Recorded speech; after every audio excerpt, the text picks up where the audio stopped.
मशक number 4.3 का सवाल number 4 है। बहुत आसान सवाल है। अगर आपने क्वेश्चन नंबर 1 और 2 और 3 को अच्छे तरीके से किया हुआ है तो उसमें आपको प्रॉब्लम नहीं होगी, किसी किस्म का मसला नहीं आएगा। 9x-7 बटा x जमा 3 x की 2 जमा 1।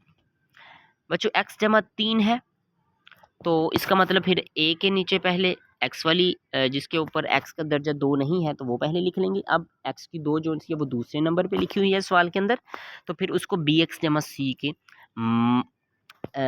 हालत के अंदर हम लिख लेंगे। ठीक है, फिर हम x जमा 3 x की 2 जमा 1 को ख़त्म करना चाहते हैं, बटे के अंदर है तो फिर हम ज़रब करेंगे दोनों तरफ। ज़रब करने के बाद 9x-7 बचेगा बराबर a बराबर x की 2 जमा 1 जमा bx जमा c x जमा 3 आ जाएगा। फिर bx को आपने x से ज़रब कर लेना है x जमा 3 से, फिर c को भी x जमा 3 से कर लेंगे। ठीक है बच्चों, ये आप ज़रब कर लेंगे ना।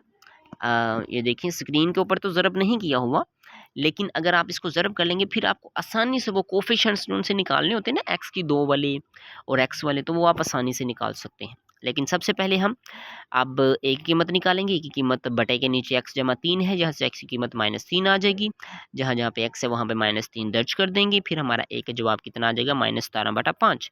फिर कोफिशिएंट्स को देखते हुए हम ये a b की और c की कीमत निकालेंगे। कोफिशिएंट्स तो आपको पता है बच्चों, ये x की 2 के पहले अगर कोफिशिएंट्स लेना चाहते हैं तो फिर x की 2 देखेंगे किस किस के अंदर x की 2 किस किस के साथ x की 2 हमारा मौजूद है, तो वो लिख लेंगे।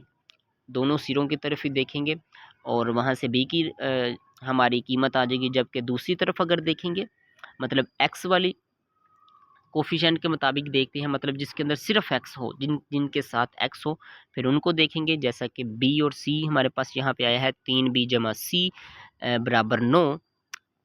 फिर आपने b की कीमत दर्ज कर लेनी है, जहाँ से c की कीमत आसानी से निकल आएगी। फिर कीमतें निकल आती हैं, फिर क्या करते हैं, फिर आखिर में वही करते हैं ना जो हम तमाम सवालों के अंदर हम आखिर में करते हैं जवाब के अंदर, कि हम फिर कीमतें दर्ज करते हैं। a की जगह पे a की कीमत, b की जगह पे b की कीमत, जबकि c की जगह पे c की कीमत दर्ज कर देंगे।